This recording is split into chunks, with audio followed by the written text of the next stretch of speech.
والسلام على أشرف الأنبياء والمرسلين وعلى آله وصحبه أجمعين.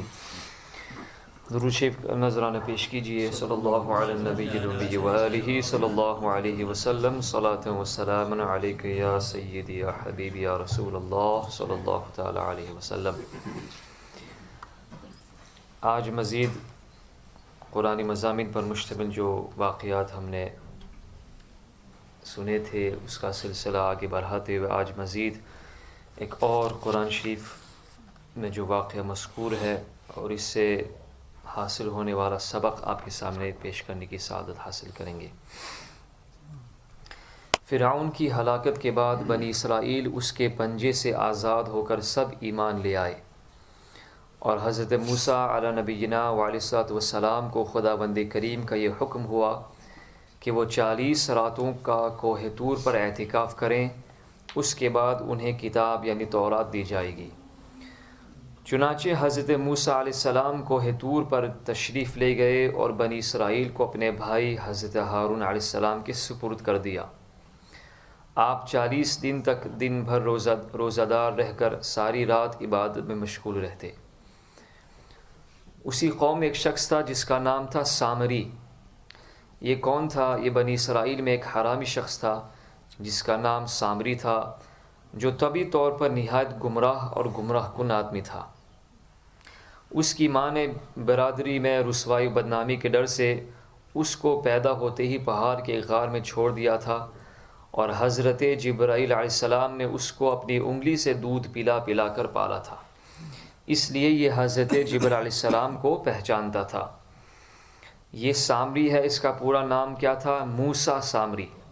اور حضرت موسیٰ علیہ السلام کا نام بھی موسیٰ. تو موسیٰ سامری کو حضرت جبرائیل علیہ السلام نے پالا تھا اور حضرت موسیٰ علیہ السلام کی پرورش فرعون کے گھر ہوئی تھی. مگر خدا کی شان کہ فرعون کے گھر پرورش پانے والے حضرت موسیٰ علیہ السلام تو خدا کے رسول ہوئے اور حضرت جبرائیل علیہ السلام کا پالا ہوا موسیٰ سامری کافر ہوا اور بنی اسرائیل کو گمراہ کر کے اس نے بچھڑے کی پوجا کرائی. اس بارے میں کسی عارف نے کیا خوب کہا ہے: اذا المرء لم يخلق سعيدا من الازل فقد خاب من ربى وخاب المؤمل فموسى الذي رباه جبريل كافر وموسى الذي رباه فرعون مرسل. یعنی جب کوئی آدمی ازل ہی سے نیک بخت نہیں ہوتا، بدبخت ہوتا ہے تو وہ بھی نامراد ہوتا ہے اور اس کی پرورش کرنے والی کی کوشش بھی ناکام اور نامراد ہوتی ہے. دیکھ لو، موسیٰ سامری جو حضرت جبرائیل علیہ السلام کا پالا ہوا تھا وہ کافر ہوا اور حضرت موسیٰ علیہ السلام جو فرعون کی پرورش میں رہے وہ خدا کے عظیم رسول ہوئے. اس کا راز یہی ہے کہ موسیٰ سامری ازلی شقی اور بدبخت تھا، پیدائشی بدبخت تھا، تو حضرت جبرائیل علیہ السلام کی تربیت اور پرورش نے اس کو کچھ بھی نفع نہیں دیا اور وہ کافر کا کافر ہی رہ گیا. اور حضرت موسیٰ علیہ السلام چونکہ ازلی سعید اور نیک بخت تھے، اس لیے فرعون جیسے کافر کی پرورش سے بھی ان کو کوئی نقصان نہیں پہنچا. تو جن دنوں حضرت موسیٰ علیہ السلام کوہ طور پر معتکف تھے، آپ نے وہاں پر اعتکاف فرمایا تھا، سامری نے آپ کی غیر موجودگی کو غنیمت جانا اور یہ فتنہ برپا کر دیا کہ اس نے بنی اسرائیل کے سونے چاندی کے زیورات کو مانگ کر پگھلایا اور اس سے ایک بچھڑا بنایا، ایک کاف بنایا. اور حضرت جبرائیل علیہ السلام کے گھوڑے کے قدموں کی خاک جو اس کے پاس محفوظ تھی، حضرت جبرائیل علیہ السلام کے گھوڑے پر تشریف سوار ہو کر کے آئے تھے، اس کے گھوڑے کی قدموں کے نیچے، اس کے ٹانپوں کے نیچے کی جو خاک تھی اس نے اپنے پاس محفوظ کر لی تھی. اس نے وہ خاک بچھڑے کے منہ میں ڈال دی تو وہ بچھڑا بولنے لگا. پھر سامری نے بنی اسرائیل سے یہ کہا کہ اے میری قوم، حضرت موسیٰ علیہ السلام کوہ طور پر خدا عز و جل کے دیدار کے لیے تشریف لے گئے ہیں، حالانکہ تمہارا خدا تو یہی معاذ اللہ بچھڑا ہے، لہٰذا تم لوگ اسی کی عبادت کرو. سامری کی اس تقریر سے بنی اسرائیل گمراہ ہو گئے اور 12,000 آدمیوں کی سوا ساری قوم نے چاندی سونے کے بچھڑے کو بولتا دیکھ کر اس کو خدا مان لیا اور اس کے آگے سر بسجود ہو کر اس بچھڑے کو پوجنے لگے. چنانچہ اللہ تعالی ارشاد فرماتا ہے: وَاتَّخَذَ قَوْمُ مُوسَىٰ مِن بَعْدِهِ مِنْ حُلِيِّهِمْ عِجْلًا جَسَدًا لَهُ خُوَارٌ. اور موسیٰ کے بعد اس کی قوم اپنے زیوروں سے ایک بچھڑا بنا بیٹھی، بے جان کا ڈھڑ گائے کی طرح آواز کرتا.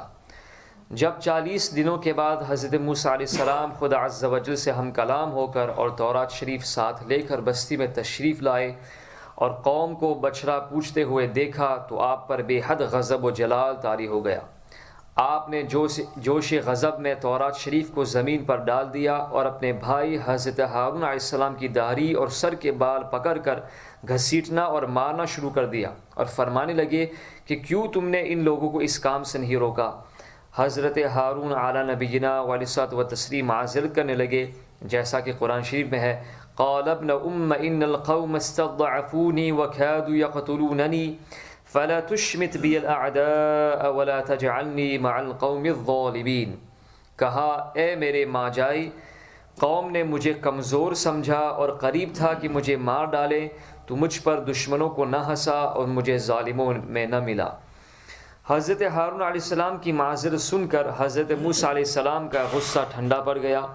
اس کے بعد آپ نے اپنے بھائی حضرت ہارون علیہ السلام کے لیے رحمت اور مغفرت کی دعا فرمائی۔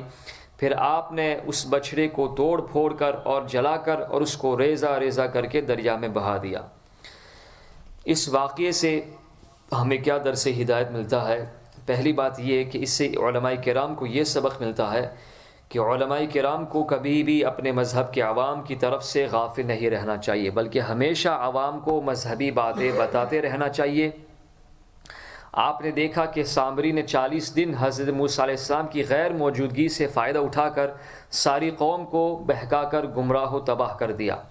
اسی طرح اگر علماء اہل سنت اپنی قوم کی ہدایت و خبر گیری سے غافل رہیں گے تو بد مذہبوں کو موقع مل جائے گا کہ ان لوگوں کو بہکا کر گمراہ کر دے۔ دوسری بات یہ کہ حضرت جبرائیل علیہ السلام کے گھوڑے کے پاؤں کی خاک میں جب یہ اثر تھا، حضرت جبرائیل علیہ السلام کے گھوڑے کے پاؤں کی خاک، اس کے نیچے جو خاک تھی، اس میں جب یہ اثر تھا کہ بچھڑے کے منہ، بچھڑا بے جان چیز تھی، پہلے زیورات کی بنی ہوئی چیز تھی، یہ بچھڑا بے جان شے تھی، تو بچھڑے کے منہ میں پڑتے ہی بچھڑا بولنے لگا، تو اس سے معلوم ہوا کہ اللہ والوں کے قدموں کے نیچے کی خاک میں بھی خیر و برکت کے اثرات ہوا کرتے ہیں۔